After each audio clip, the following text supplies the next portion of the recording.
Shaktimaan truck, Nissan Jonga, Tata Mercedes Benz truck. പട്ടാളക്കാരെ പോലെ ഇവർക്കും പറയാനുണ്ട് വീരകഥകൾ. യുദ്ധഭൂമിയിൽ ഇന്ത്യൻ കുതിപ്പിന് കരുത്തേകിയവരാണിവർ. പട്ടാള വാഹനങ്ങൾ പുതിയ സാങ്കേതിക വിദ്യയുമായി നിരത്തിലിറങ്ങിയപ്പോൾ കളം വിട്ടവർ. ഇവരെ കാണാം ബംഗളൂരുവിലെ മിലിറ്ററി ട്രാൻസ്പോർട്ട് ഹെറിറ്റേജ് പാർക്കിൽ വന്നാൽ.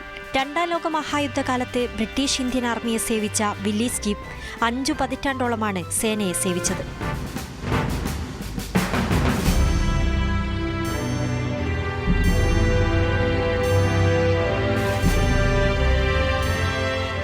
ആയുധങ്ങളും യുദ്ധസാമഗ്രികളുമായി ഏതു കാലാവസ്ഥയിലും കരുത്തു തെളിയിച്ച വാഹൻ 1 ടൺ ട്രക്ക്.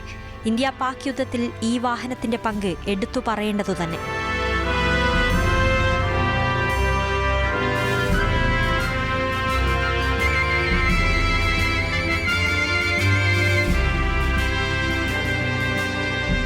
മെഴ്സിഡസ് ബെൻസും ടാറ്റയുമായി ചേർന്നിറക്കിയ ട്രക്കാണ് മറ്റൊന്ന്. മെഴ്സിഡസുമായുള്ള കരാർ അവസാനിക്കും വരെ ഈ ലോഗോയുമായായിരുന്നു ട്രക്ക് യുദ്ധഭൂമിയിൽ തിളങ്ങിയത്. 1969 ശേഷം മെഴ്സിഡസുമായുള്ള കരാർ അവസാനിച്ചപ്പോൾ ലോഗോ എടുത്തുമാറ്റുകയായിരുന്നു.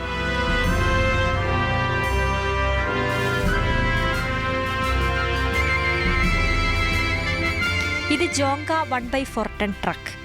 ഇൻഡോ പാക് യുദ്ധത്തിൽ സൈന്യത്തിനൊപ്പം നിന്നു.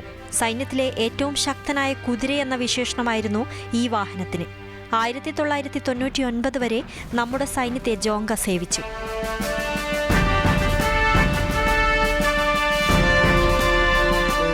ചൈനയുമായുള്ള പോരാട്ടത്തിലും കാർഗിൽ യുദ്ധത്തിലും അതിശൈത്യത്തെ അതിജീവിച്ച് സൈനികർക്ക് പടക്കോപ്പുകളും ഭക്ഷണവും എത്തിച്ചു നൽകിയത് കുതിരപ്പുറത്തായിരുന്നു.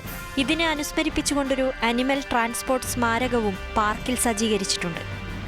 മാതൃഭൂമി ന്യൂസ്, ബംഗളൂരു.